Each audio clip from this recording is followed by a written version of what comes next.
మీరు ఏం చేస్తారో మాకు చెప్పాలా.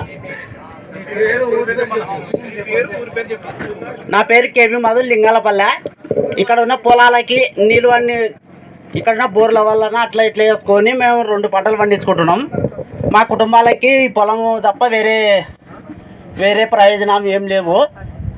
దీని ద్వారా ఇబ్బంది జరిగితే రైతుకి మీరు ఏమి ఇస్తారంటే ఏమి ఇచ్చేది అయితే మాకు ఒకసారి ఇచ్చేది ఏమి ఉండదు. అదే భూమి మీద మేము తరతరాలుగా బతుకుతాం. దానికి ఇబ్బంది జరిగితే రైతు దెబ్బతినిపోతాడు. ఈ ఫ్యాక్టరీ ద్వారా మహా అంటే 1-2 గొప్పలు బాగుపడతారు. పేద కుటుంబాలు మొత్తం డబ్బులు వేసిపోతాయి. దీనికి ఇది చేస్తాం అనేది ఎవరు చెప్పినా ఎవరు చేయరు. ఆల్రెడీ మేము ఇట్లా దెబ్బ తిన్నాము. పైన సగం పొలం పోయింది. వాళ్ళు ఏదో మళ్ళీ వస్తే అది పోయినట్టే లెక్క.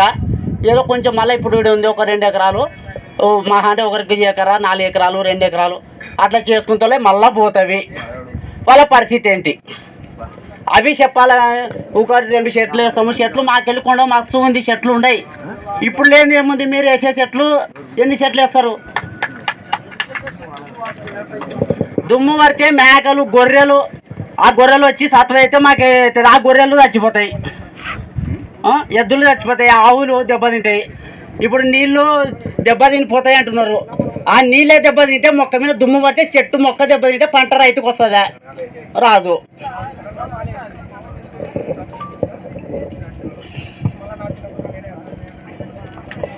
ఓకేనండి, మీరు చెప్పిన